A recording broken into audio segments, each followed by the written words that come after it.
Justin. Hey, man. When can ghosts attack? No, you can't do that now. This is a real show. I know. I'm really wondering. Do they attack if they're not real? I don't they think so. attack. They attack your. This is a weird vibe. Yeah. We're doing it in the green room, but In none the of dark. the lights are on. I know. There's no lights. There's no It's a little- cameras. it's a little earlier We're in the alone day. and afraid, and we're aware that we can't do the show. This is what it's like to be old. Yes. We're like, where's the bride? I know. This is like, you know that Reddit meme where they have like the old woman and the caretaker and they'll do like in my day they used to have Spotify playlists and it's like, okay, Nana, like let's get you to bed. I feel like that's like in my day we knew how to use all the production equipment.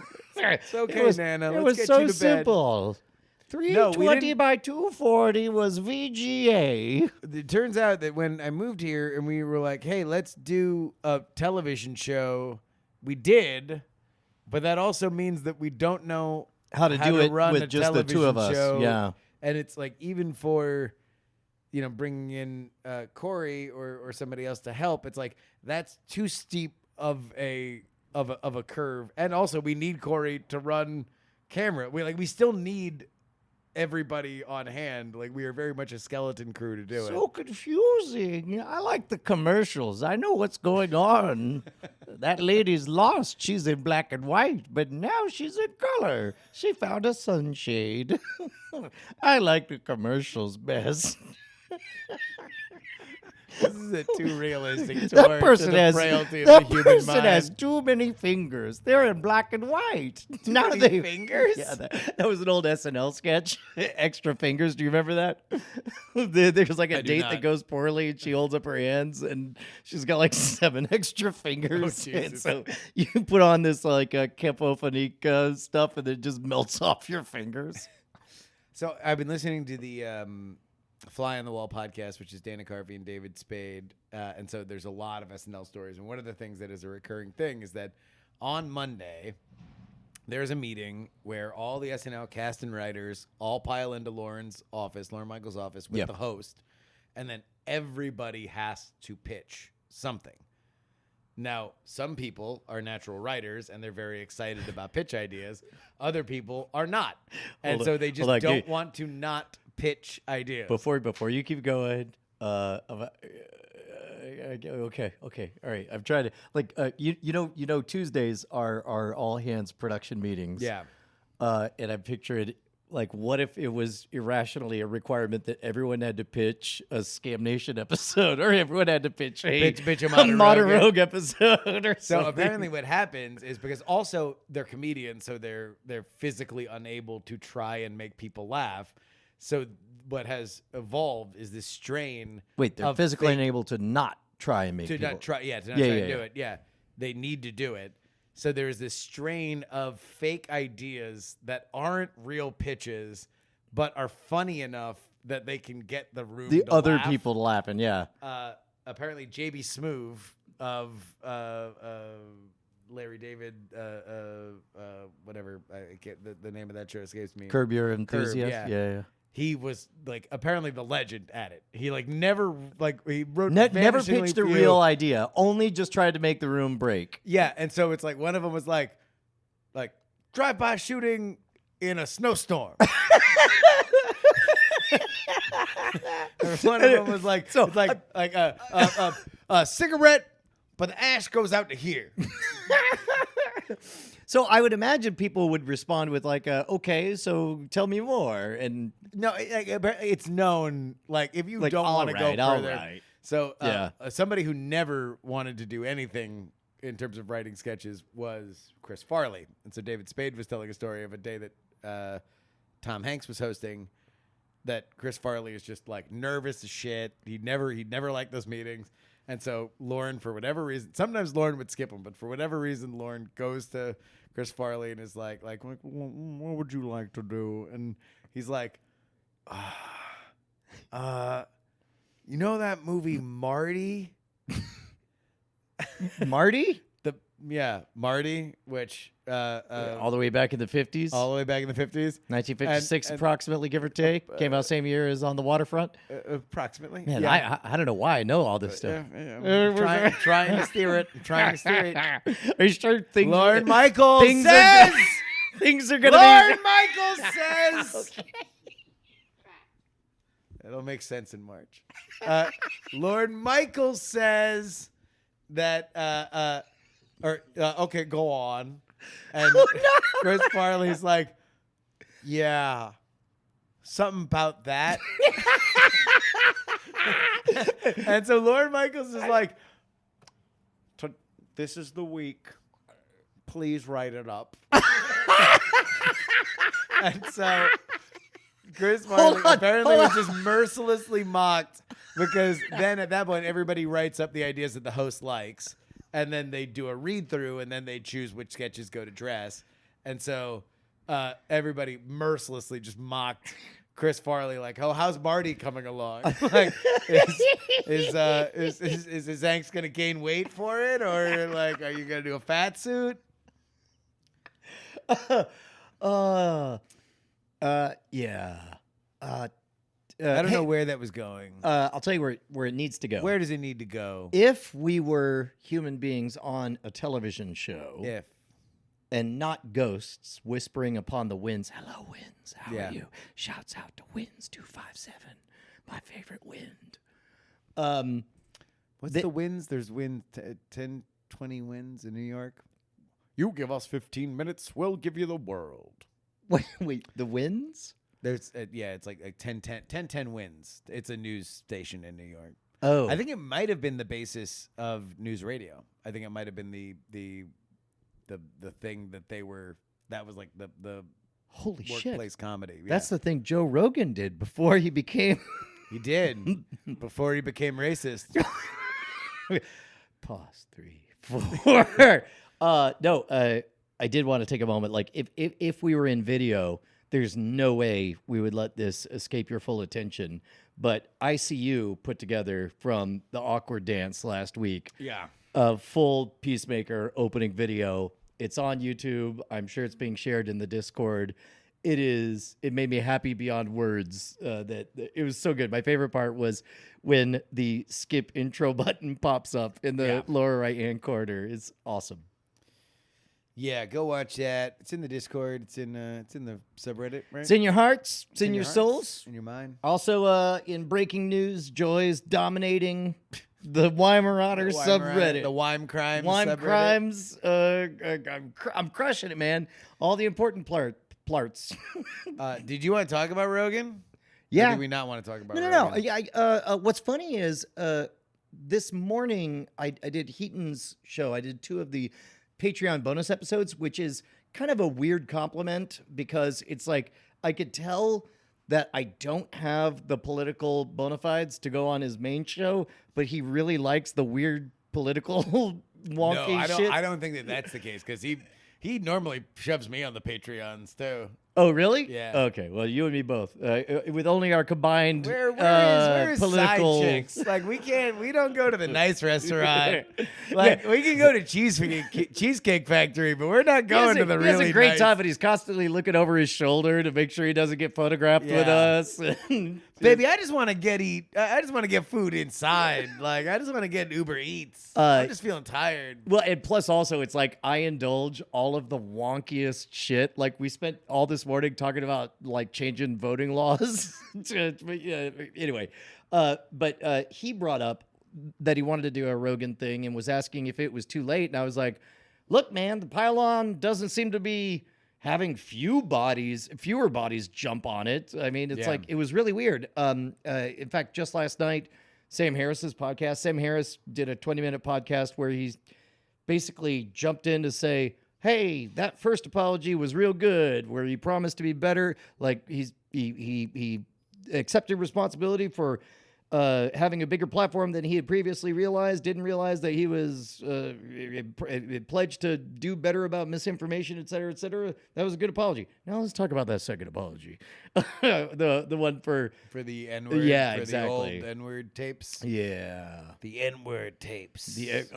You won't believe These comics are wild. the fucking steel drums.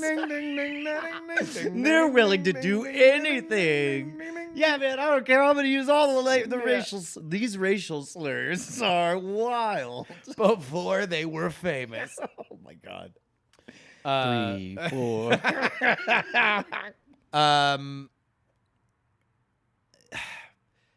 I don't even know where to start with the Rogan thing. Mostly because a lot of the conversation around it, I wonder if people normally have seen the art before they freak out about it.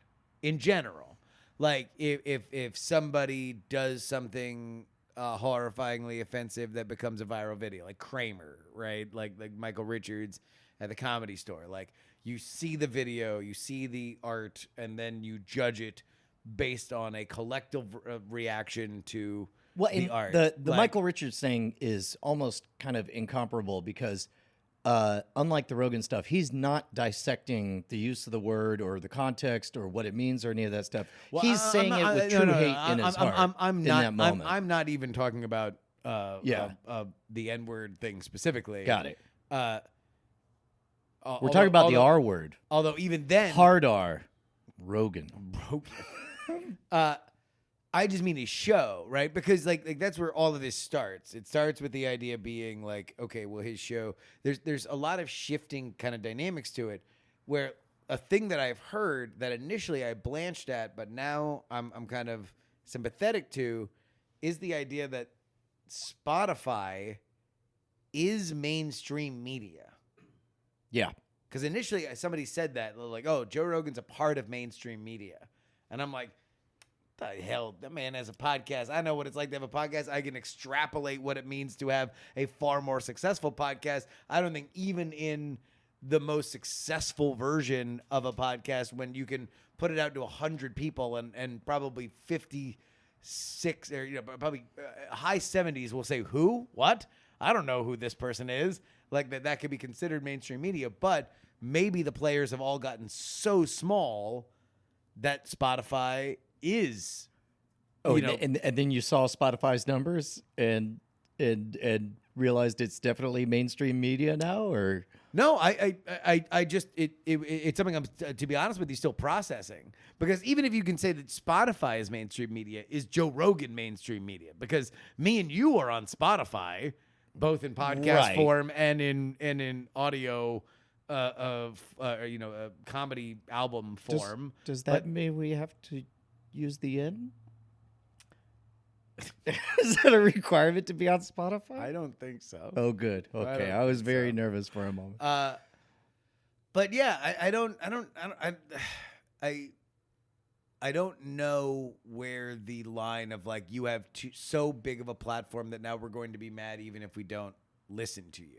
To be honest, if I'm placing a bet, and keep in mind I'm not listening to the dailies or whatever, but because the last Joe Rogan episode that I listened to, I pretty much only listen when either Kanye West or Elon Musk are on. I mean, I tune in just for the guests. The guests determine whether or not I listen. Corey's chiming in. So I was a listener for quite a while, just because I had to travel so much. I listened to a fair amount of podcasts. Yeah, and so to me, this was a little bit surprising that people are shocked that he has this kind of content on, because it's been this way forever. Because I was always listening to, he would have one episode, he'd have somebody talking about eating nothing but carnivore diets. And then the next episode right after that, it'd be nothing but you can only eat bananas. And so I was like desensitized to the idea of he's going to have like extremes on every side, like damn near every episode. And then in between, he'd have some sort of wrestler or MMA fighter, right? But that's been his whole shtick for a decade now, is having extremes. Now, I mean, it really is a case of like, you knowed I was a scorpion when you picked me up. Yeah, exactly. Well, and that's the interesting thing is that like, I don't know what the expectation is, and obviously, look, the vaccine thing is something that is very, very sensitive, and we have all been very pro vaccine in general in terms of our public perception here. But privately, we hate the But vaccine. privately, we think that they Oh really. my God! that I curse PU, my they own stink. blood every night. I say, "Curse you, tainted blood." I've got tainted blood. I've got a vaccine running through my veins. I wish my blood was really plain. Oh, tainted blood, anti-vax blood. But all my anger was always set towards. Once I ran from COVID. Now I run to COVID. Remember how She-Hulk caught the Hulk disease by getting blood transfusion from the Hulk? Come on! Tainted blood. Bum, bum. So Tainted blood. Yeah. Sorry. It's probably not worth It's, it. Whatever. No, go. You have to power through it, or I'll keep going. Yeah. I was never mad at Joe Rogan. I was always mad at the Bigot? idiot guest. the guest that was on. I always thought like, yeah, he's just an entertainer. He has a ding dong on, so you Yeah. might like there is a culture for long term listeners sort of like, Yeah. oh, sometimes you hate the guest. Yeah, Sometimes exactly. So, the guest is a dipshit. Just like Letterman. Letterman had lots of idiots and lots of cool people. I mean, I'm sure people. Well, and hated even when Letterman. there would be a meltdown on Letterman, that's actually a really good parallel. Like the time that what's his name from Back to the Future, Crispin Glover was on. Yes. And I guess he was doing a bit where he was trying out a character and stayed in character, freaked it, out, it yeah. did not go well. Yeah. Same with Joaquin Phoenix. Only that Well, one, he was filming his fake documentary, right? and But everything, the yeah. crowd sniffed it out. Like that was actually really a fun one because he did a good job of tanking the interview for the most part. But at one point, Letterman made some comment that was just good enough that it got Joaquin to break Yeah. just enough that the whole internet smelled out like, hey, he's doing a bit. This is a thing. Yeah. Tainted I blood. was gonna say. Anti-vax. So yeah, no. So your point is that we should be looking at it more as, or at least the guests are these rotating things. Joe Rogan is more of like the center of the Wheel of Fortune wheel that just kind of interacts with these like insane or likable or memorable kind of guests, but his role is just being a neutral long form interviewer it's- who's also a stoner gym bro. It's really been wild to see the various hot takes reactions because like some number of people were very upset that he was not saying the right things about COVID or whatever, and he apologized. Then somebody does a supercut hit job on him, and he apologizes for that too. And the same people who were defending him are like they switch and they're all like they're like, no, don't apologize for that. Now you're apologizing wrong. It's like there's nothing magical about words. And I'm like, I said this on Abju thing. I'll say it again. I think the biggest animating factor of all of this is capital J, jealousy, because that man has a gigantic platform, and the girth is vast amazing. majority of the people that are criticizing him or defending him, for that matter, don't have that platform. We are all talking about somebody for whom is in a very rare position, and a lot. What's fascinating about this thing is that a lot of the dialogue is about, no, it's because you have this big platform that you need to be doing things differently. Are we all going to have to work on a Joe Rogan impression now? He's not a particularly, I think, to your point, he's not Howard Stern. Like Howard Stern, he was the center of that universe. Even though the show's called The Joe Rogan Experience, it might as well be Cranks I Know. Like, for as much as he's a part of the conversation, it's very much just him like, yeah. Well, what do you think about this thing, though? Yeah. I don't know. I feel like we're both going to have to. I'm not good at it. No, Yeah. but I'm saying there's not a lot of hooks in there. See, to me, when I think of what little I've seen of the Joe Rogan show, it's always like somebody says something like, "Well, that's the thing because it's always like this," and everybody's on the what's the other one? Not Adderall. The literal quote from the time Penn Jillette was on Joe Rogan. On Joe Rogan. Yeah. Yeah. So do you think that's a good impression? Where would you rank your impression? Very poor, but Better than mine? a I would li- rank a it better little than bit mine. better. I would rank it better. just than mine. slightly. Yes. Just slightly. Yeah. But that's because I've Court, got do you this- want to do your impression? Yeah. My mic gets cut in and out. I can't. It's your So tainted no. blood. So I will say this. This is in no way me weighing in on what people should or should not do, but this is me on the sidelines with a horse race card and a bet. If I was going to place a bet, Yeah. I think it's the. I think that. I think that Joe Rogan will fail to feed this beast, and it will run out of energy and not be an issue in 2 weeks. Oh, nothing's going to happen. Spotify spent way too much fucking money to pay him out to not be a differentiator on their platform. They would have to make him so much more toxic for them to see it go away. Because I can only imagine that the numbers on him on his show are fucking through the roof. Bigger than ever. Yeah. Right now. So like, and also he seems malleable. He seems like somebody who is hurt by the idea that he feels that like people are hurt by him. So it's not like he's not the provocateur that like Howard Stern would be, where he would be like, fuck you, my enemies. Man, I don't want to find either of us in a position of taking a hot take, but like I'm so curious. Like I understand the real frustration people have with something as scary as COVID misinformation, and I believe that everybody was genuine in their frustration, their anger, their appeals to Spotify and so on. Does anybody really think that Joe Rogan is racist? Sure. Yeah. I'll bet Okay. you. Yeah. All right. Well then. I mean, that's in your own, that's the eye of the, racism is in the eye of the beholder. Unless Yeah. you're really racist, and then there's a lot Then of eyes. it's pretty clear to Yeah. everyone else's eyes. Like when you're Or in when this you're, case, when you're Michael Richards.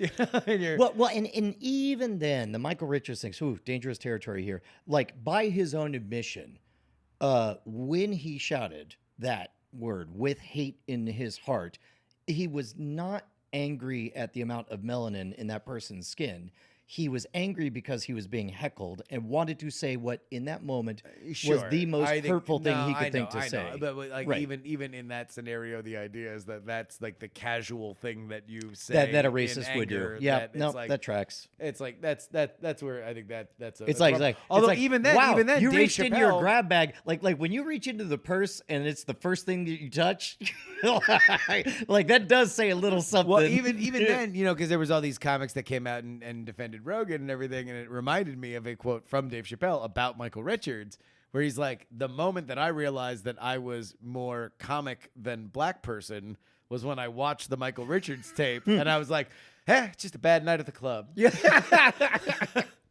Yeah, and I don't know, it's such a I don't know, the delicate dance with comedy, and especially transgressive comedy. And we talked about this, like I'm so afraid to actually take any hard stance on most things on Twitter or whatever. But like when James Gunn got fired, I think I obliquely referenced it because James Gunn had, when he was powerless in his 20s, made some tasteless jokes or whatever. Yeah. And I was like, look, man, when you don't have power, all you have is the ability to transgress. So you do so. And it would be a shame if we robbed the powerless of even that, Yeah, I mean, Which sounds awfully like I'm defending the use of the N-word, which I'm not trying to do at all. No, But my point is, yeah, right. yeah. Look, people and things, man. What are you gonna do? These world, they keep on turning, and I don't know. The one thing that was fascinating was there's another podcast that I listened to that was talking about Don Rickles, and so in their subreddit, people posted a bunch of Don Rickles interviews with him and this old clip of him on, I believe, the Harvey Korman show, where he wound up sitting with 3 professors of social psychology that specialized in humor. And so it was like this weird, like Don Rickles, like slowly becoming kind of like more casual with them. Initially starts like joking around, and then they wind up having this kind of fairly serious conversation about his comedy and comedy in general and stuff like that. But what struck me about Don Rickles, who by and large, his act, nobody asked you, bitch. Nobody should use offensive language. Shut up, bitch. But by and large, This fucking robot whore. God damn it. She's all like, it's 2 a.m. I see you're awake. a Would watch. you like can to call a watch a cyber-" bitch. All right.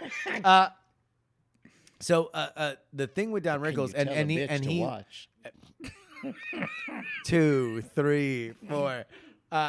The thing that he says in that interview is he talks about his comedy, which is insult comedy. He calls it like rib comedy or kidding comedy or something like that. A lot of the shit that he says would not go over well, no matter how beloved you are these days. But what he says, and he's like, what I try to do is make it very, very clear that even as I am attacking somebody, that there is an inflection and a tone in my voice that lets them know that I love them. Right. And that is at the heart of everything, is that we can release things that would otherwise be clenched forever. But there is the art that he says, like, that he has worked to do, his craft, is that he is doing it in a way that implicitly, in some way, almost certainly wordlessly, if not just by his body language or something else, separates it from him really screaming and yelling at somebody. And what I think is at the root of that is the idea that you could assume somebody would have love. And I don't think that we are in that era right now, largely because of the widening of our world and the internet, that there's too many strangers. I don't think that we assume that somebody could come to you as a stranger with love as a default. Well, I think that is something that's changed. You are correct in that. That's not the null hypothesis. Yes. Is that and our null hypothesis is that we're all so scared of being under attack that we assume everything is a prelude to Exactly. invasion or whatever. When really just Russia wants to give Ukraine a big hug. 3, 4. But in the context of what little of Don Rickles stuff that I've listened to, it's very clear that the audience is reacting and the way he's saying it. And I assume it's even more clear if you're physically there in the room, that what he's coming out and communicating effectively with his body posture, with his eyes, with his facial expressions, with the way, with his intonations, he is very clearly immediately saying, we're going to play a game where I'm going to find out one thing about you and then make it a cartoon and pretend like that's all you are. And it will be funny because both you and I know that you are more than this one aspect of you. And go. And that's why it's funny. He walks out. He's like he walks out. What do we got here? What are you guys? Oh, Italians. So he's like, why the fuck are you over here? You should be fighting our boys over in Italy or whatever. Yeah, no, there was another clip that I saw of he comes on a 70s Tonight Show with Johnny Carson. It surprises Frank Sinatra, who was out there, and just sits down and just apropos of nothing is like, Vinny Hatzabadulia has been clipped. Joey Little Pants has been shot in Jersey City. Like as if he's a mob boss. Right. And just is like he just relaying took one aspect like, and it just it's just relaying like all the mob hits that have and Vinny Genovese says he sends his respects. And so, that's such a good bit. That's just what and he has his own thing. But anyway, hey, I got a game for you. Oh, thank goodness. Because I thought we were having an insightful commentary on comedy. Bryce is not But here. maybe so, that's not me talking. Maybe it's just my tainted blood. I want to purify my blood. There's a very expensive machine that will clarify my blood for me. It's at Patreon/Great Night. Patreon. It costs money and it purifies my blood. I can finally get COVID again. Please help me get COVID for the win. I don't want to. Fuck you. Fuck you. Why would I stop Bruce Springsteen in the middle of a solo? Why would I interrupt Maya Angelou when she is like mid recitation? When the man is on a roll, you get the fuck out of the way. To try to interrupt it would be to be sucked up into it, like Katamari Damacy. So I look over and Justin very clearly has found his notes and then looks up and then looks back down at his phone and then very clearly opens up another app. No, I'm trying to get my shit together. You were doing it great. Patreon.com. You get your own RSS feed. You get early stuff. You get the 4 mysterious extra bonus episodes every single month. Which, look, I got to tell you, some of y'all been remiss in your acknowledgement of our behavior. Yeah. Both you motherfuckers just looking at your phone, and I'm sitting here with my tainted blood. Yes. Wishing people would go to patreon.com/great night and start donating because damned if we didn't make a promise to up our quality, and all we ask is that you up yours pledge. Yeah. You up yours pledge. Yeah. That's what we ask you Yes. specifically. Yes. You up yours pledge. Sir, yes, sir. I have tainted blood, push-ups, and beers. All right. Brian, Yo. you ever heard of movies? Yeah. No, I'm just really sorry. I'm just you ever do like 27 burpees and then you just want to take a moment? Yeah. Okay. All right. I think I literally did that this morning. Fucking brag about it. I bet you did it while a bunch of women, single women, were in the room. I actually did. Yeah. I actually did. Mm. Did I tell you Heaton's going to Orange Theory now? Yeah. Yeah. I told him. Okay. Okay. Look, at the end of the day, where'd your couch leg get mailed to? Here. That's right. You just remember that. So when you think you're all high and mighty doing your burpees with all your single women, you just remember who gets your couch legs. This guy. Who sings about tainted blood. I think tainted blood broke your brain. I think I left you in the oven too long. And now your brain's fried. I'm back. Okay. Movies. Yeah. They have awards at the end of the year called the Oscars. Yeah, dude. The Academy Awards. The Academy. They nominated the Academy Awards today, so there are nominations out. Mm-hmm. How many Best Picture nominees are there per year these days? I want to say 8, but I'm maybe thinking of how many awards Lincoln won the time that I won the movie draft. It's so fascinating to see how your brain works sometimes. I mean, I just give you like that little ink test, like to see how your blood pumps, but it's for your brain, and it's just like, how many Oscars? 8. Movie draft. Lincoln. Spielberg came back from 35 million. Yeah. Yeah. Ended up winning the draft. Beat Scott Johnson. Beat Was Scott great. Johnson wins Was drafts. Tainted blood. 10 Okay. Best Picture nominees they have. Okay. The reason why they had 10 Best Picture nominees was because 10 movies came out last year. No, the reason why they expanded it from 4 to 10 was because when you had 4 Best Picture nominees, it would always be just a bunch of shit that nobody's seen. And what they wanted to do was every once in a while recognize comedies, big budget movies that a lot of people have seen that would draw attention to the Oscars because maybe, I don't know, things that people have seen would be up for Best Picture. Right. When did they make the change? That was probably 6-7 years ago.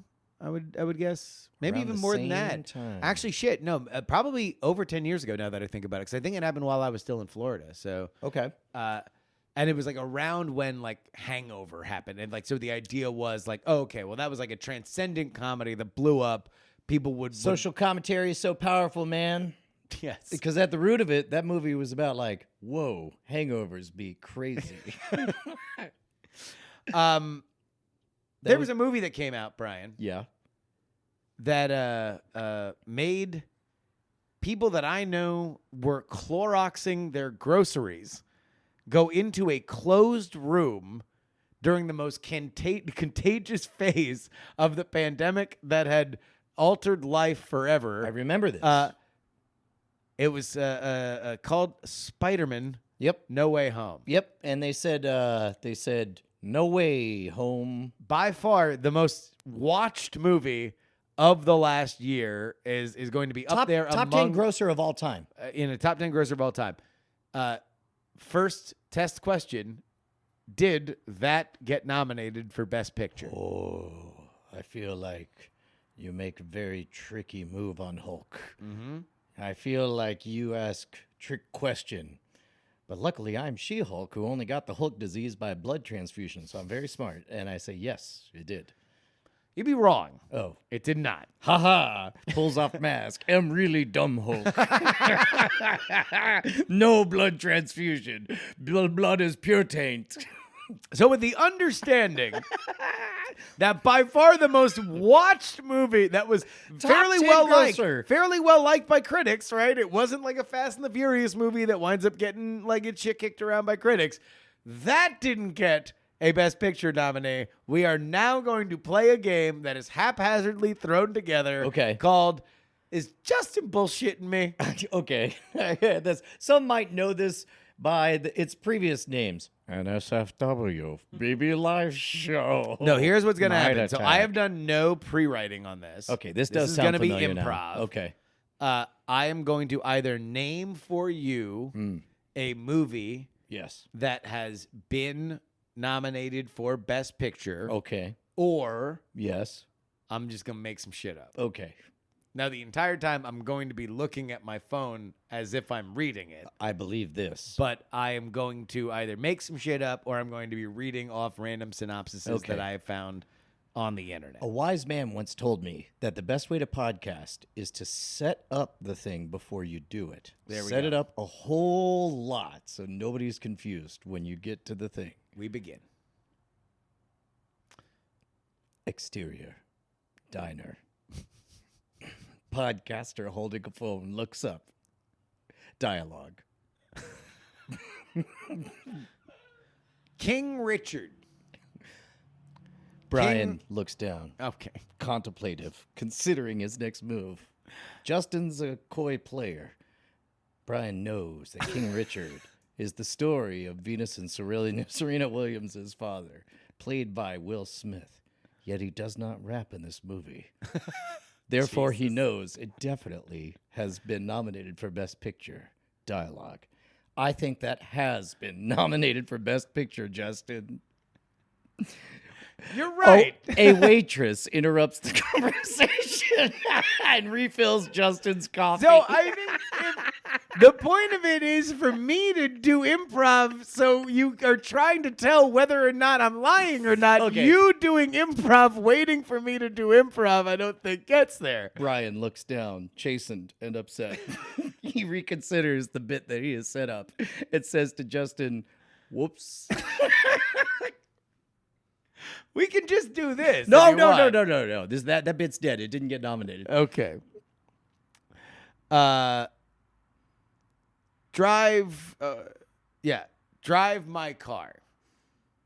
That was a good move. this is- If you're not reading it from your phone, that Let was me good fucking finish. Okay. After an unexpected death, a renowned stage actor and director receives an offer to direct a production at a festival in Hiroshima. There he meets a young woman assigned to chauffeur him around. Drive my car. Is Drive My Car. Is it foreign? I mean, I just told you it happened in Hiroshima. So, Yes. Uh, So therefore, yes, it has been nominated for Best Picture. you believe it has been I nominated do. for Best Picture. I believe. You are 2 for 2. I'm 2 for 2. Drive My Car has been nominated. Okay. I'm ready.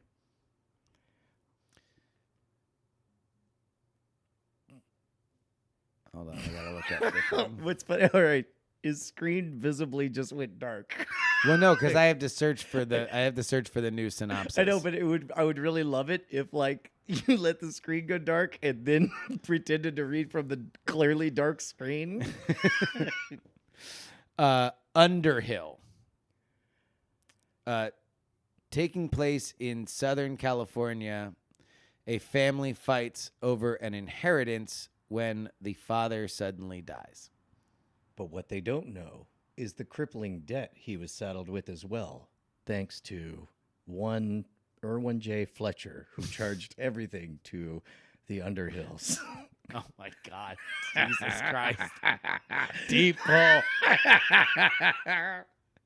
I'm gonna say Wait, is it? Oh, yes. a that steak was- sandwich That was, and a steak sandwich. yeah, that was why don't you Fletch, give right? each other? Yeah, why don't you give each Yeah. other $20? I was thinking it was the other Chevy Chase because when the lady in Caddyshack, Lacey Underall. Oh, I confession. You ain't never seen Caddyshack? I seen Caddyshack 2 100 times because that was What on the fuck? HBO. The same reason I saw Short Circuit 2 100 times Yeah. and not Short Circuit. Underhill was Underhill. I'm gonna take the under and say no. It was not a Best Picture nominee in the year 2022. You are 3 for 3. Oh, is it even a real movie or were you? No, I'm making shit up. Oh fuck, that was good. So- Okay, now you have to confess. Were you channeling Fletch? No. Oh, okay, I because was- that would be I- amazing. I literally Googled Underhill and I found out that it's a company that does landscaping in Southern California. and so you booked Trump's address there because it sounded fancy. And so I did sure. Yeah, I did that. This is the equivalent of learning what somebody's starting word in Wordle is and using that as intel when you start playing the game late. Oh, this is a thing. Can we talk Yeah. about our Wordle chat? Yeah. So we have a Wordle chat now. Yep. Bonnie always posts first.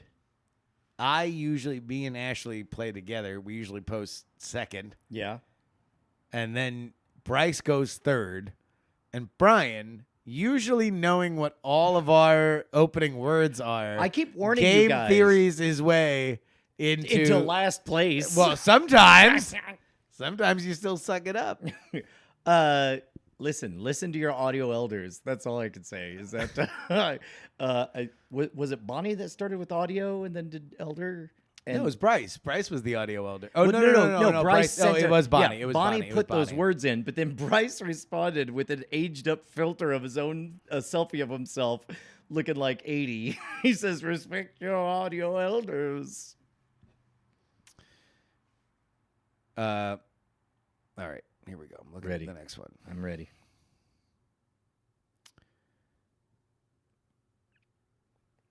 Trying not to look at your phone. Well, yeah, I need to. Okay. Coda. Ooh. Go on.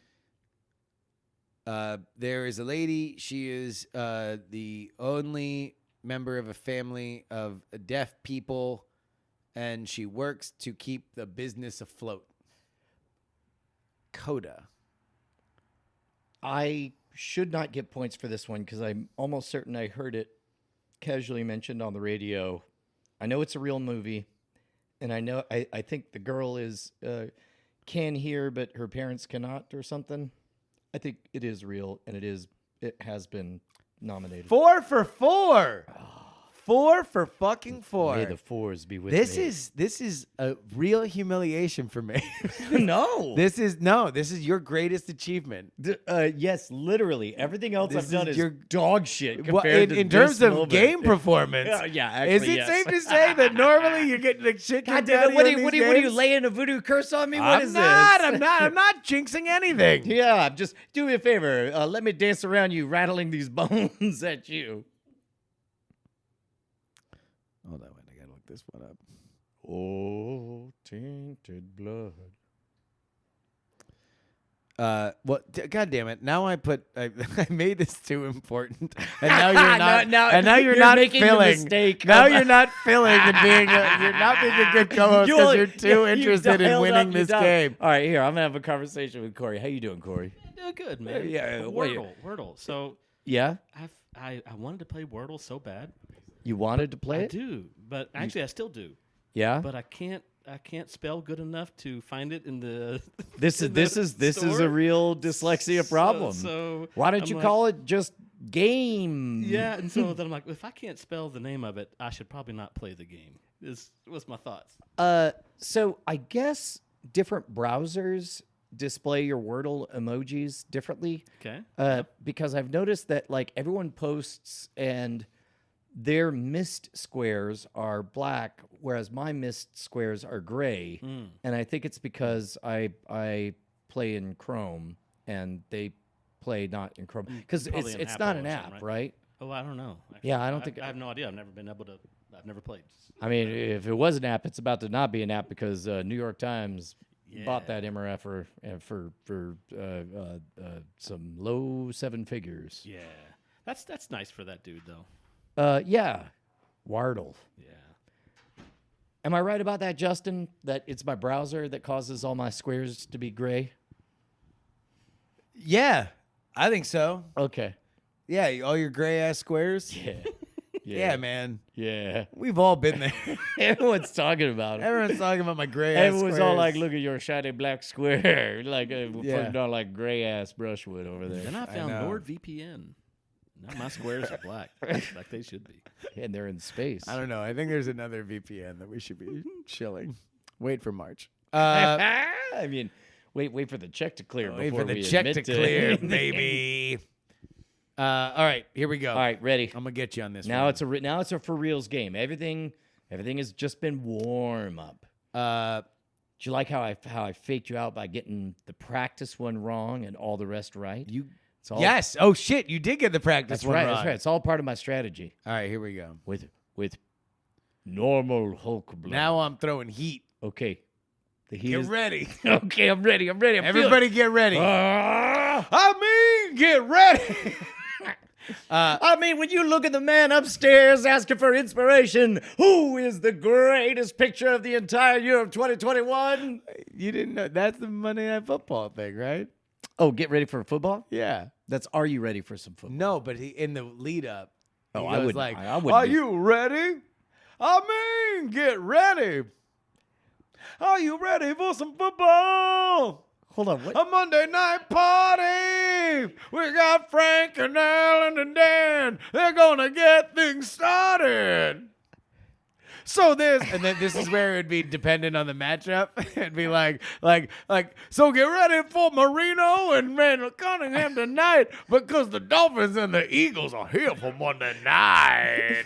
In my mind, I just picture it being like, because it's the Atlanta Falcons versus the other team.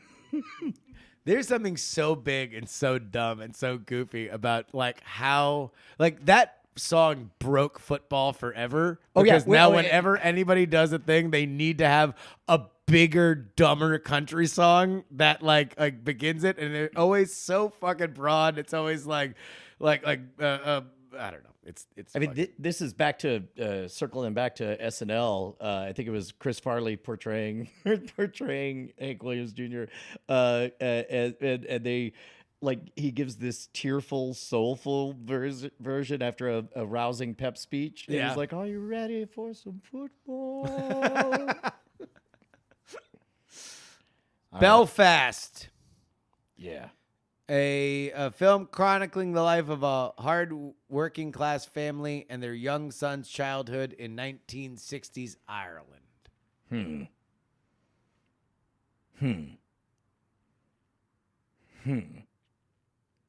I think you, in a panic, heard my Hulk impression and just thought, green, something green. Google something green. What's green? Ireland. Clovers are green. And then you Googled it and you made up a movie that don't exist and almost certainly was not nominated for Best Picture.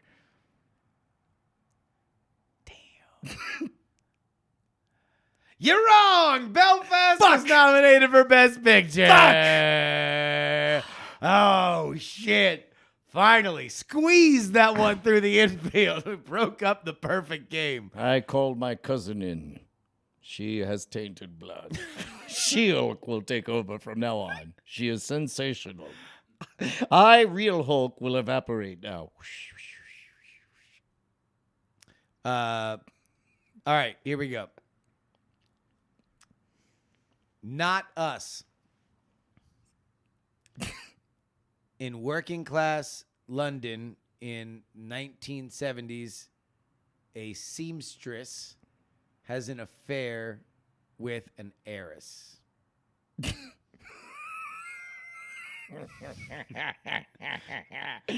And the award for best performance by a bullshitting podcaster goes to...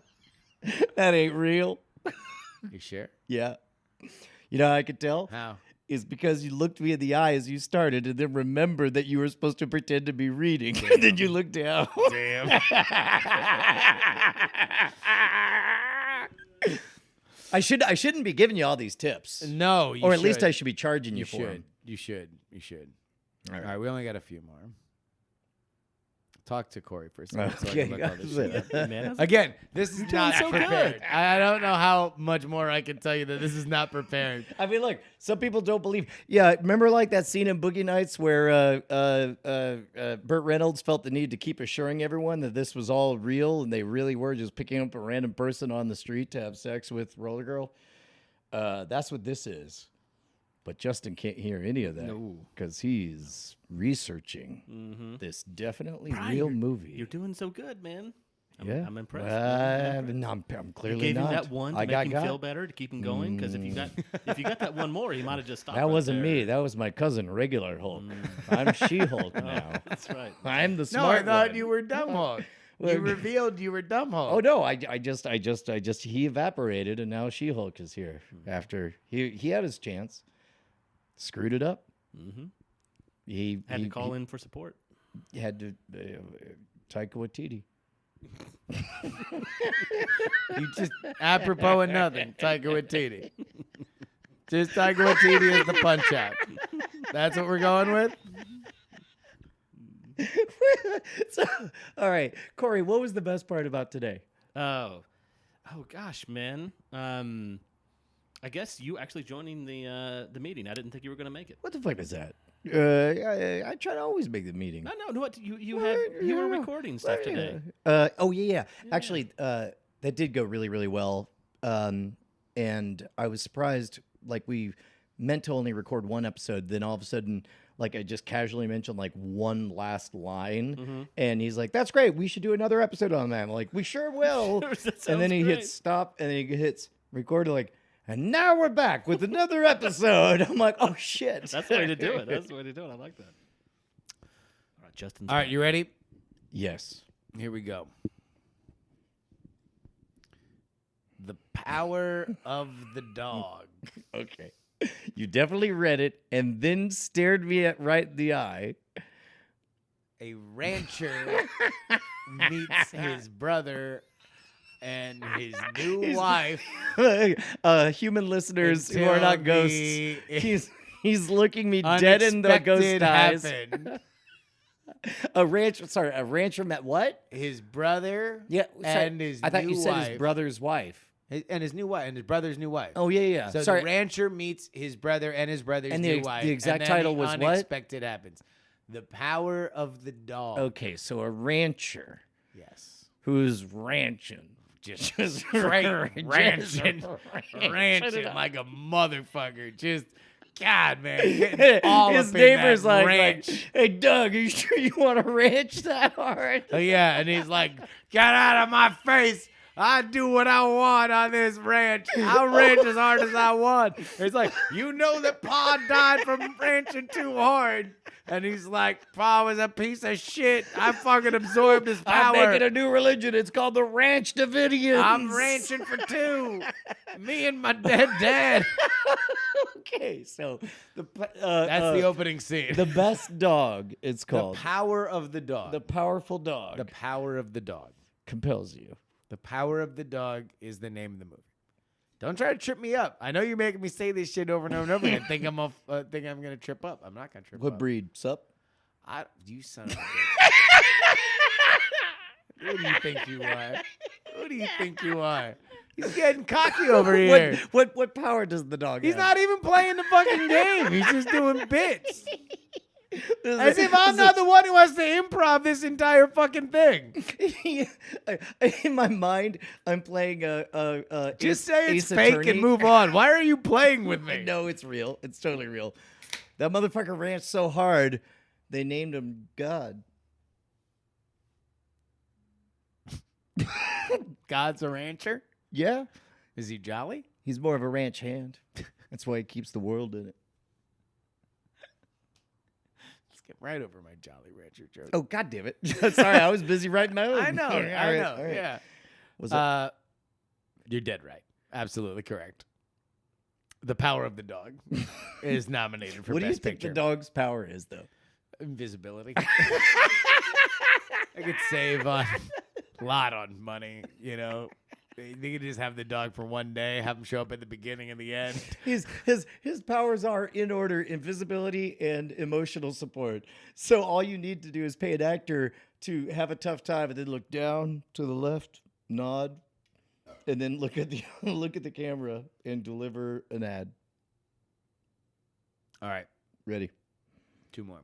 Okay. Would it be helpful if I didn't look you in the eye? It might be better if you closed your eyes. Because now you're not, because you're not like reading it from from my body language. Yes. Because this is because now definitely I'm not doing the literal stated conceit of the bit, but instead a different bit. Yes.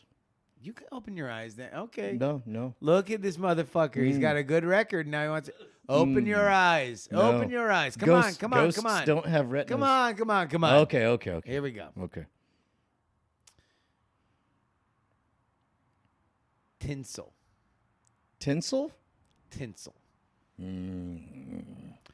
The true story of the first gay and lesbian bar in Hollywood circa 1940s.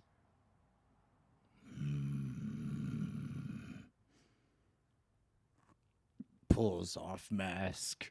Am not She-Hulk. Am regular Hulk in disguise as She-Hulk. Tinsel, huh? Tinsel. I'm gonna say it's real. Wait, you said Hollywood, right? Yeah. Man, if there's one thing them Hollywood types like to vote for, is shit about Hollywood. Well, and apparently ranch hands and their brothers and powerful dogs. Yeah. Well, because And Japanese drivers and okay, there's 3 things. Belfast Okay, teens. 4 things that Hollywood people like. It's One thing they don't like is spiders. They hate spiders, and if there's 3 of them, get out of here. Go hang out with regular Hulk, you pieces of it shit. is funny that it's like the idea is look, either it's shit that happened within driving distance of my house, Yes. or shit that is a 10-hour flight at minimum. Yes, and that is exactly That's right. it. Those are the only things that we're interested in. Was I right? Incorrect. I made that shit up. Fuck, that's good. That That's was a really good good. one, though, right? The award. How is that not? Yeah. The award for I was very proud of Tinsel. the as best. a- The award for best liar to a friend goes to me as consolation for being lied to. All right. Last one. Me, regular Hulk. Here we go. I need to look up the All actual. right, I'm gonna look away. Corey. Yes, sir. So nothing else good happened. Huh? Well, there was actually when you said that, I had like 10 things flash in my mind. Oh, wait, and I was like, I none of actually- them I can say. any I of think them. I think I know. We definitely just before we got started here, we're like, "Where's Corey? Where's anybody?" And I'm like, "I bet they're in the soundstage." And we go in, and Well, that one I can say. Uh, I mean, I yes. don't mind. You know? Yeah. Well, we walk in, and what we see in the soundstage is a hazmat suit filled with Jello, puffing out to the edges, Yep. looking like a corpulent, bloated cherubic ginger creature. And then you turn around and I see the biggest shit-eating grin on your face that I've seen in weeks. You know what? I was about to ask you for details, and I realized, nope, that's pretty much the perfect. That's a good Yeah, thing. yeah. Okay. Yep, yep. Nightmare Alley. God damn. Oh. A magician who works at a carnival Haircut. figures out a way to swindle the elite and wealthy until things go wrong. So this one I know is a real movie. I know it's from Guillermo del Toro. I know it was released last year in color and did very, very poorly because it was up against, I don't know, a top 10 grossing movie of all time. COVID? No, because COVID did not stop. Like, it went up against Spider-Man. It but just because got murdered. Yeah. And then they re-released it in black and white like 2 weeks ago. For laughs. Well, to make some money, I think, Yeah. is the trick. They're like But- literally. Well, okay, anything. so it's real, and it got nominated, and I'm looking at the box office. Black and white. Turns out black and white isn't a value add to get people out to the theaters. Oh, it made no more money. It made its total box office is 23.4 million. Yeah, it's I think- I think it- Spider-Man farted out on like the matinees. Its I think first they day. doubled their gross by re-releasing it in black and white. Like they spent $70 million plus on that movie, and it's some kind of a sideshow circus story. Yeah, he's so here to read. The I exact, actually really the do exact wanna thing. see this. Yeah, I was hoping. Sorry, that you- I meant I regular Hulk want to see. I was hoping you weren't. You did not know it, but yeah, But I was not cool. A down and out endears himself to a clairvoyant and her mentalist husband at a traveling carnival. Using newly acquired knowledge, Carlisle crafts a golden ticket to success by swindling the elite and wealthy. Hoping for a big score, he hatches a scheme to con a dangerous tycoon with help from a mysterious psychiatrist who might be his most formidable opponent yet. So out of the 10 competitors for Best Picture, the one you thought I wouldn't have heard of is the one about the fraudulent con man, magician, mentalist sideshow guy. Separate from that, well, I was running out of shit that Okay, you definitely okay. didn't know. Though, so that was the last. I was Yeah. scooping the dregs, but I was assuming if you didn't know that, then Then it would you would have had almost a slam dunk. certainly Yes, read because like a yeah. lie. No, that's good. Yeah. That's Bonnie. Back to Wordle. Bonnie was like, I think my second word was salad. I think it did audio or something, and then it was salad. And she was like, "Salad's a curious one," and it's because audio. The A was in there, but not in the right spot. So I was thinking, well, maybe it's a word with two Yeah. A's, or at the very least, I'll know where the A's are. Turns out both bets did not pay off. Yeah. It was not good. All right, so here we go. The top 10, or the top 10, the 10 Best Picture nominees: Belfast, Yep, that's the one about green people. Coda, That's the one about the kid who could hear. Japanese car driving, or no, Coda. Yeah, Coda is the deaf people. Don't Look Up. Don't Look Up is the Adam McKay satire that is a thinly veiled parable about climate change that involves an asteroid. Yep. Drive My Car. That's Japanese the car Japanese people be drivers. driving like Dune. this. that was the original title. Was Japanese people be driving like this. Dune. Oh my God, Dune got nominated. Dune got nominated. Wow. I bet. They're wow. like, we want to nominate the big spectacle that gets people into theaters. Not you, Spider-Man. You made actual money. We like the day and date releases. King Richard. Yep. Licorice Pizza, which I didn't. Ooh, that would have been I think that would have fooled me. Fuck, you don't know about Licorice Pizza? It sounds vaguely familiar. It's a Paul Thomas Anderson movie. I Oh, shit. assumed you would have known it. What's the summary on it?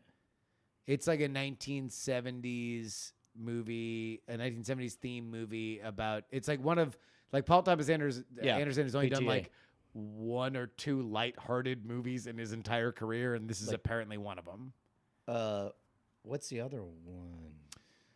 I mean, I guess the closest that he's come to lighthearted would be the Adam Sandler one. Punch Drunk Love. Yeah, Yeah. where it's like under 3 hours and is pithy. Did PTA do Boogie Nights?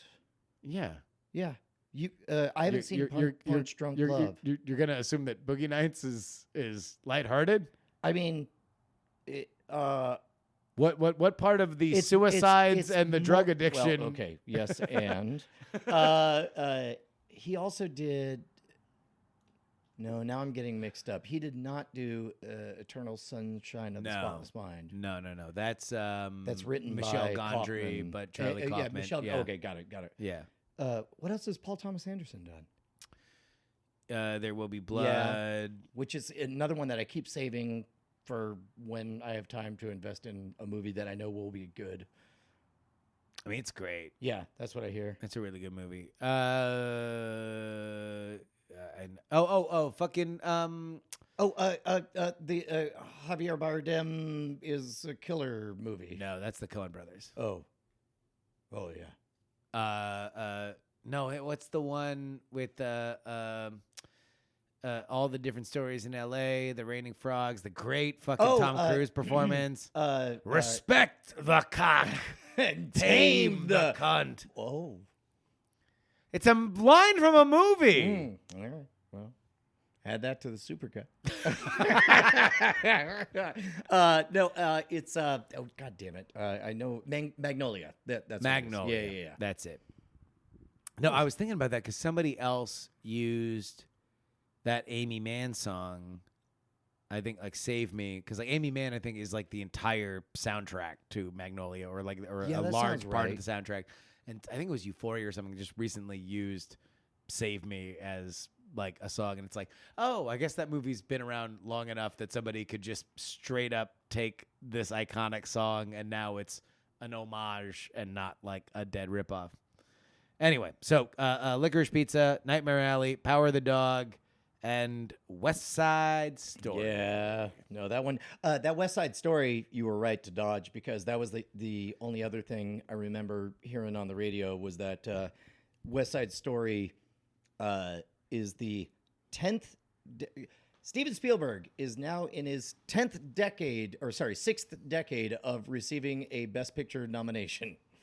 70s, 80s, 90s, aughts, teens, 20s. I think I remember it was a Smodcast where Kevin Smith was like, in Hollywood, it is just known you do not fuck with Spielberg. Like, you do not make, unless you clear it with Spielberg, and he has a fairly good sense of humor. Like, and so if you run, like, anytime you've seen people poke fun at Spielberg things, know that either that it was explicitly signed off by Spielberg. somebody has ran it up the chain and they said, hey, we're thinking about doing this thing. Would you be okay with it? He signs up off on it because otherwise it is just not to be done if you like you're taking your career in your hands, hoping that he sees it and likes it. That makes a story that Jay once told me even better. Like one of the very first game that Jay worked on was American McGee's Alice, and Jay and I had gone to E3 several times as fans of games, but it was the first time that he was there as part of a team, and he was there at the booth when somebody. One of his coworkers was running the booth, and then before he knows it, there's some shuffling, and they're like, "Okay, Mr. Spielberg only has a few minutes. Why don't you tell him about this game?" And so you're like, "Oh, it's like a dark reimagining of Alice in Wonderland, and so there's this and that, and then So wait, he demoed for Spielberg? that's correct." And it gets right up to the point where he's like, "And now we're at the part where she's." Running from this big giant stone ball. and meanwhile, just totally unfazed, Spielberg's like, all right. That's amazing. Yeah. Still doing it. Yeah. After all these years. How much doing it you think he is doing it? By which I mean having You mean sex. fucking? No. I mean, how much is he banging out Kate Capshaw? How hands on a hard body do you think he's getting with his movies these days? Still talking about Capshaw. Okay. How much putting a penis? How much do you Do think we he's know whether or not he cast her because he was like, damn, I want this lady to be on set because Wait. I'm gonna try and woo her. From context clues only, for the record, this is a story that I'm about to find out for the first time. But from context clues, it sounds like you're saying he married the indie The love chick interest from- from Indiana Jones From Temple, yeah. From Temple. Yeah. Oh no shit. Yeah, the fucking anything goes. Yeah. I don't even want to do it. God, I no, think no, it, no. like it is even racist Oh, for no, me no, no. to pretend to do her singing the Mandarin version of Anything Goes. That was actually, boy, did I hate that as a kid, and boy, do I love it now. And boy, do I love it even more now that I become familiar with the original song, thanks to Fallout and the Fallout radio, where they would play the "In olden days, a glimpse of stocking was." Yeah. Now God knows. Pulls off Where mask anything on regular goes. Hulk. My blood ain't tainted with any vaccine. No 5G for me. I reject the rule of you, Dr. Fauci. Nanobots Nothing go. goes in my blood. Every time you try to stab my green skin, it bends the needle, and I point at you and say, "You blow." Yeah, I'm a She-Hulk. That was too creative. I don't believe I'm regular Hulk. Pulls off mask. I am regular Hulk. Got you again. Ha ha, stupid. Somebody needs to do a Wikipedia of the logic of the world that Brian has made, where he is both She-Hulk and, when removing the mask, regular Hulk. It's not a complicated bit. The bit's always the same. There we go. Is In fact, put that at the top of the Wikipedia. It's not a complicated bit. It's not a complicated bit It's is- just he's an anti-vaxxer. He does or does not know about movies, and he is both Brian Hulk or She-Hulk, depending on whose mask he removes at any given time. If whenever words come out that sound smart, I take She-Hulk takes credit for them. Not a complicated bit. It Whenever, is not a complicated bit. Whenever I stumble, Yeah. the bit is Yeah. pulls off mask, reveals his regular Hulk. I mean, that's it. Sure. Not a complicated bit at all. Whoever makes the flow chart, just put not a complicated bit on top of it. God damn it. Yeah, Kate Capshaw, I believe, is her name, but yeah, he married her, and I think they got together like either during that movie or right after that movie. That sounds like an HR violation. And I think that she ain't no HR in China or India. God damn it, I fucked it up. Pulls off mask is regular Hulk. See, it's a simple bit. they're trying to Me Too Spielberg, and he's like, "Nice try, Lau." He closes the thing. Me Too Airlines.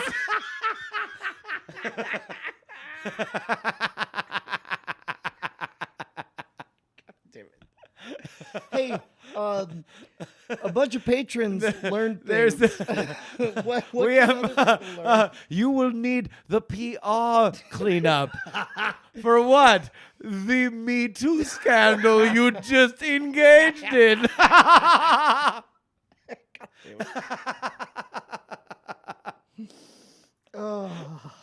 That movie fucking rules. I don't give a fuck. Yeah, no, it's I am I'm almost afraid to go back and watch it for fear of seeing it from the point of view of like, ooh, those are unflattering stereotypes being engaged in. Oh yeah, if you were like understanding that it is of its era a globe-trotting story.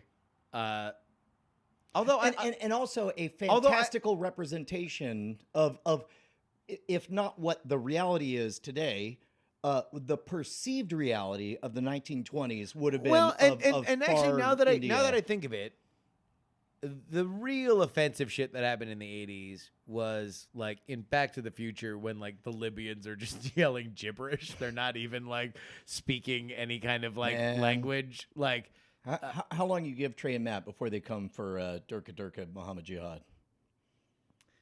oh no, but I think that was the joke then. Yeah, I know. The joke then was that it was but like that's a different thing than like, oh, we're trying to seriously portray. Apparently, Usual Suspects does that too with the guy who's like burnt and in the hospital and talking about Kaiser Soze. Oh shoot. He's not, or at least that he was apparently speaking that language coherently, but for the edit, they edited the stuff so like if you know the language, all the words are out of order. But if you're not a speaker of the language that he's speaking, they did a similar I remember it being a newspaper article in I think '83 when Return of the Jedi came out, when they were saying like Lando Calrissian's co-pilot is actually speaking Swahili, and all he's saying over and over again is "Hello, hello, are you there?" Oh, really? Yeah, and it's like when the movie played in where in that pulls off mask. oh no, not a complicated bit in an area where Swahili speakers Yes, are. correct. And Yeah. then they get to that part, the whole theater burst out laughing or whatever. because it's just hello, how you there? Are you there? Over and over and over again. So have you ever seen this makes the rounds every so often on the social media. There was somebody in the 1950s in Italy who wrote a song that was made to sound like it was American, but it was total gibberish. Have you ever heard this? I've not, but as you look it up, let me finish my thought on Temple of Doom. I believe that Kate Capshaw is singing in at least the best Mandarin or the dialect that's not Mandarin. I assume it's Mandarin that she knows or could be expected to do, and that character would be expected to do since she's kind of revealed to be a bit of an airhead. The most offensive element of that movie would theoretically be the Thuggee cult that they reveal, but also they're villains to the locals of the small Indian village. It's not like they go to, a major city in India and it's all poverty and stuff like that. They go to this random village that they only get to because their plane crashes. So I think in general, it would probably hold up maybe better than anybody might think. Although I guess a Thuggee cult that's ripping hearts out and lighting it on fire with magic. That's the part in shouting out gibberish, quasi-religious. Well, I guess that is what I don't know. I don't know. Number one, I don't know what the incantations of a Thuggee cult are. But I don't know whether or not Kali Ma Shakti Day would be something that would be hello, hello, are you there over and over and over again. Yeah. Well, Kali Ma is like the evil, is the spirit they're trying to arise, right?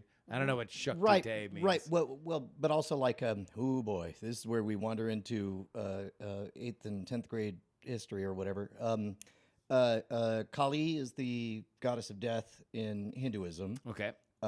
So maybe that's part of the sensitivity. I don't know. Ma is mother.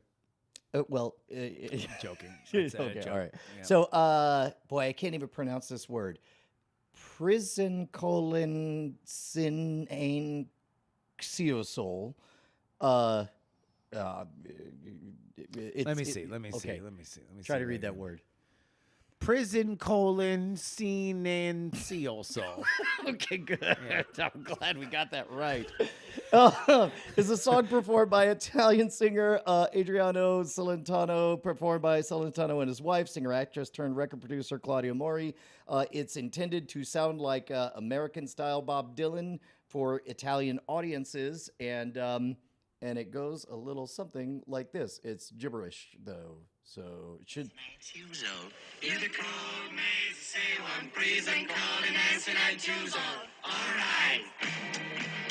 All right's a real word, though.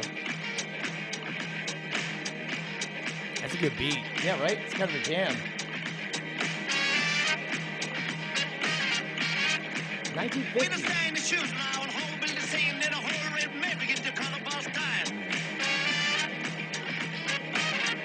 I think I love this.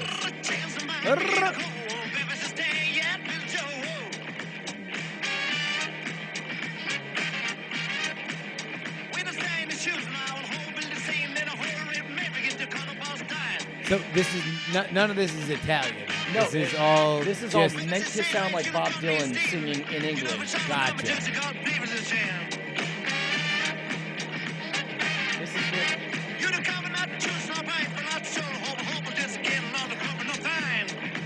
That's so funny. Isn't that great? Isn't that great? You can hear where they're trying to Dylan it up. yeah. How much no pie? I think I want to learn all the gibberish lyrics. It all now. sounds like going back to the Dana Carvey David Spade podcast that like Tom Hanks was saying the first time that he read the script for a Dana Carvey George Bush sketch, he's like, this is going to fucking bomb. Like none of these are even words. Wait. Also, didn't Tom Hanks like not want to do the David S. Pumpkins bit because he was like, I don't know, guys. Like I don't like, know. I haven't got the to story that I read was like up to almost the day of was when he finally got in the groove and had the weird vocal affectation and the weird dance and stuff. Like he was like, I don't get it. I don't think it's funny. I don't think it's gonna work. And then it ended up working fucking better than you could imagine. But yeah, he didn't get it. No. that was what I was saying. Yeah. And then you came in with a better example, and then my example was just so small. Puts My- mask just back so, on just so small. because am real She-Hulk. Yeah, Because it's a very simple bit. It's not complicated. It's not a complicated bit at all. we could go attack. It's not a complicated bit.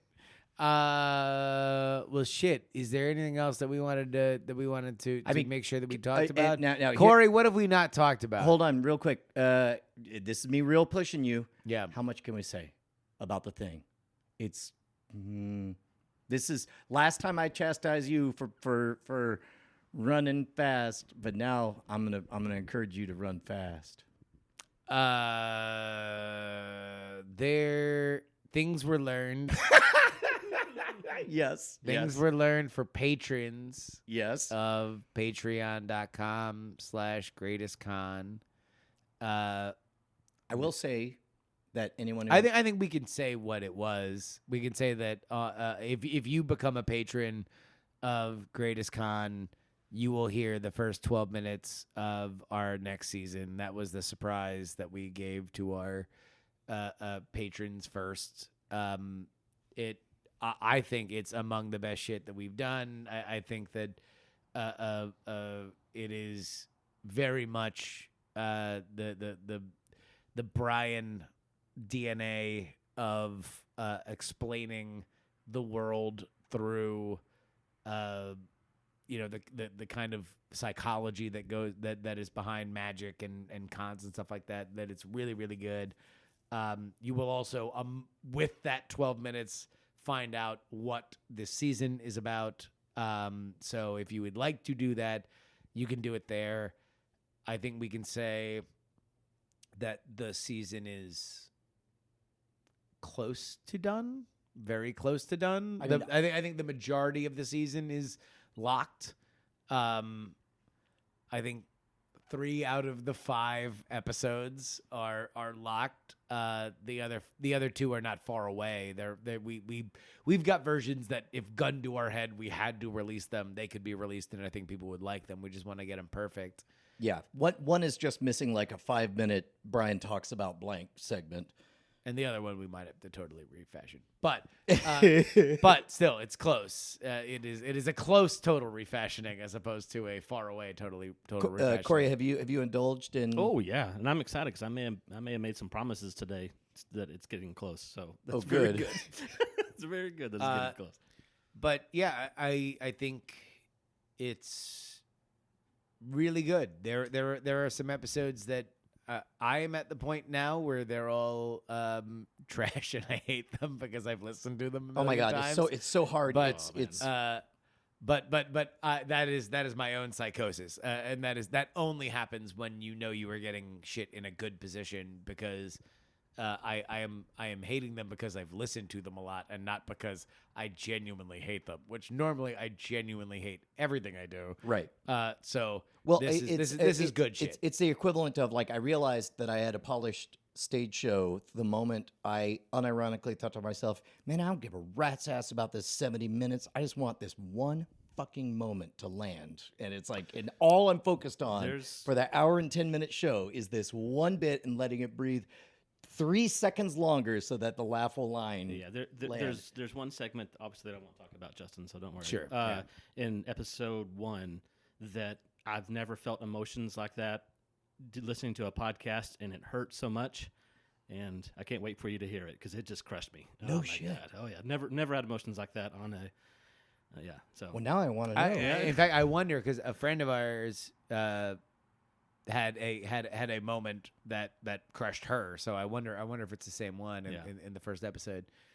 But yeah, so it's fucking good. I think we picked a good topic. I think that these stories are really good, and ultimately, shout out to Will Saddleberg who came on this season. He was the winner of the last season of America's Next Top Podcaster, and I think the shit that he did on this season was exceptional. It was, I mean, his episodes are among my favorite. In fact, you were listening to 3, and we all have our favorites. Right. There were some for which we really are like house favorites, right? Well, and there are some where I feel like I was more in the zone than others, and meanwhile, the strength of some stories are maybe that does or doesn't. But sync you were up. listening to one of the Will episodes, Yeah. and you were like, I think this is as good as our favorite internally. Yes. And I was very, very happy with that because I think Will worked really, really hard on it, and it was. I mean, it was if it's great. the one I'm thinking of, that opening is pretty stellar, pretty epic. It's good. It's good stuff. It's good stuff. So I guess for everybody in chat realm, open season on whatever your favorite podcast is. I'll do all of them. Let me know. Oh yeah, no. This is officially we are at the point where You are my booking agent. all I do for the production time of World's Greatest Con is just toil in the lab, and I get Brian so we can. by the power of the dog, I'm make just- a podcast. I'm just doing I'm with my invisible. soldering iron and my jeweler's loop, and I'm just like You're like, making my dad the had podcast. like a magical ring of energy once. Maybe I'll make some armor. And then when it comes to the promo, I look at Brian and I go, It's time. unleash. Then he pulls off the mask and says, "I'm Dumb Hulk." I am Dumb Hulk. This bit is not complicated. Everyone should understand that I am both Brian and She-Hulk at the same time. You're like, 2 ideas exist in one head, easy, right? Twitter. Just hit everyone up on Twitter. Yeah, and also just let us know what you think. Like we should go on because we can reach out. Yeah. Because I think we really, really, really want to blow this out. And Well, and I, without saying exactly what it is, when I pitched the subject matter for season 2, it was really flattering that you had enough faith in me that like very clearly when I pitched it, you're like, well, that sounds like a giant step backwards from season 1. But then as we got into it, it seemed like you got more into it. now we're getting into Is that too well, inside? no, Pulls off mask. no, M. Brian Brushwood. No, it's hard when people don't know. Like, because Let's just tell them. It's we don't have to say what the subject is. We could say the nature of structurally. No. I mean, you would think that would be the trailer, right? Production meeting for a show that isn't actually this show. I mean, I think they want to know. Maybe wrong. I don't know why, but both of y'all looked at me. I don't know. All right. I guess. All right. Here, the tour starts now. Okay. The promo tour starts now. The theme of this season is what, Brian? we are exploring the history of scams and cons within the world of TV game shows. And unlike season 1, which was one large story broken into chapters, this will be an anthology of self-contained units of story. Absolutely. So closer to, and I kind of love this comparison, kind of more like a Twilight Zone tour of, because game shows started in essentially Carnival Midways, so there's this shared DNA of sideshows and traveling road shows and of carny folk and everything. I just love it beyond words. I'm very excited. And it was hard for, so what Brian's referred to is that it's hard to follow beating Hitler. Right. The world conned like Hitler. at all. Like, you know, like there's nothing that really, it's like, what are you going to do? Like, fool Hitler again? On the Like- world stage, every act looks at the bill and says, fuck, I have to go on after Hitler? Yeah. That guy crushes. That guy, like, yeah, he's kind of the thing. So we knew that we had to do something different. What I think really intrigued us with this idea was that it was not only seemingly so far away from that, but also something that everybody has some kind of emotional feeling about. And so we are talking about game shows that you know and love, like game shows that you have watched. Seen. Yeah. And yeah, you may or may not have seen these episodes that we are talking about. So they are all fascinating. They are all high tension. And I think that especially the not premiere, the first episode. first episode is something that nobody in all of my research into this has talked about this scandal like we have. In this way. Like everybody looks at it as something that's like, it's TV, you know, like, I mean, like, yeah, it was a prudish public that led to it, like, and I think what we do, and I'm very proud of it, to be honest with you, is bring the perspective of like the actual people that were affected by it to light, and not just focus on this like very, you know, industry level concern. Yeah. And the thing I'm most pleased with, that I'm so excited for everybody, is like there are stories of. I guess we should say what it's about. We should dance around it. Well, we did. No. The first episode. Sure. But the whole season, what I love Yeah. about it is that there are stories of the powerful preying on the weak, of the weak scheming on the powerful, of fair dealers, of crooked players. Like it really, in terms it of goes the all landscape, over the map. It's Yeah. that's might be the part that has me more excited about last season, because last season was one linear, multifaceted, a million pieces have to connect exactly the right way. Whereas this is a giant landscape, and where it's like, now we're in this town, now we're in this town, now we're in this town. And that was something where, like, in the first season, there's been a few podcasts, including one podcast that fucking re-released their episode as soon as we got fucking hot. No shit. Yeah. That's pretty cool. I won't say who they are, but if you're gonna guess, I would say it might be some stuff you should know. But they re-released their episode when our shit fucking popped, and like, you know, they got an episode out of it. Cool. We got 4. I think it's a 4-episode story. I honestly do. I think that like there is, when you look at how much there is, like, to kind of sink into it, it does deserve 4 episodes. And there's another story that we're probably going to tell next season that deserves probably more than fucking 4 episodes, because we're going to have a lot of stuff to go on. These are 1-episode stories, but I think that they are fucking meals at 1 episode. Well, and one thing we did last season was, yes, it was one narrative, but each slice, man, I guess if we're going to talk about how the sausage is made, 50% is telling the factual story, 25% is demystifying the world of deception in general, and 25% is genuine classic Brian tales. You know, the pure- Brian, pure- the Brian of it all. Yeah, Brian at 1:30 a.m. Right before closing time.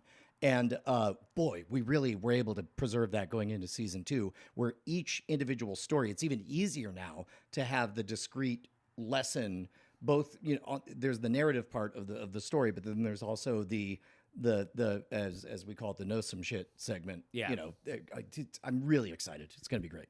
So yeah, if you haven't subscribed to World's Greatest Con, then do it. If you have not listened to season 1, I mean, Jesus, Jump in that effing shit. Then Jump in that shit. Roll around in that shit. Then jump up and say, I have the power of the dog. Let's go on a road trip to Hiroshima. Then peel off your face and reveal the same face. Not and a then see how complicated bit. confused It's Justin not a gets. complicated bit. It's not a The complicated award bit. for best summary of an episode goes to me. Hey Brian, what have we learned tonight? Man, we learned that ghosts can attack at any time of the day or night. So literally the first thing you said. You've learned nothing. I haven't been paying attention since then. Oh shit. What a predictable concept that we would just sit here, get drunk, and eventually just spill all the fucking World's Greatest Con secrets. It's the kind of thing that neither one of us would I fucking... feel like now I feel like you fucking cornered me here. No, that no. you just waited until It was 'cause organic. You brought me another It was McConaughey, organic. and then waited until the very end to be like, I don't know, Justin. I think we should spill all the World's Greatest Con secrets. Peels off mask was me. She-Hulk. Thank you guys for dealing with this.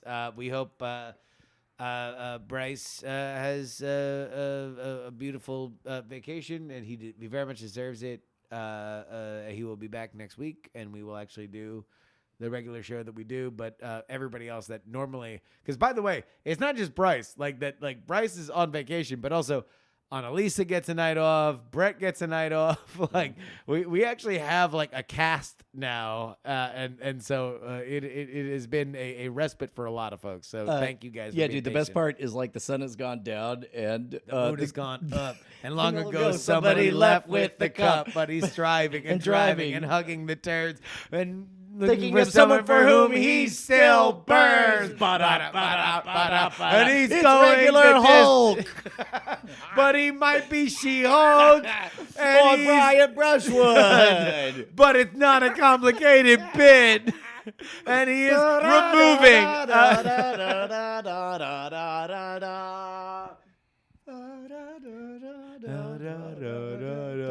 We hope you've enjoyed this program.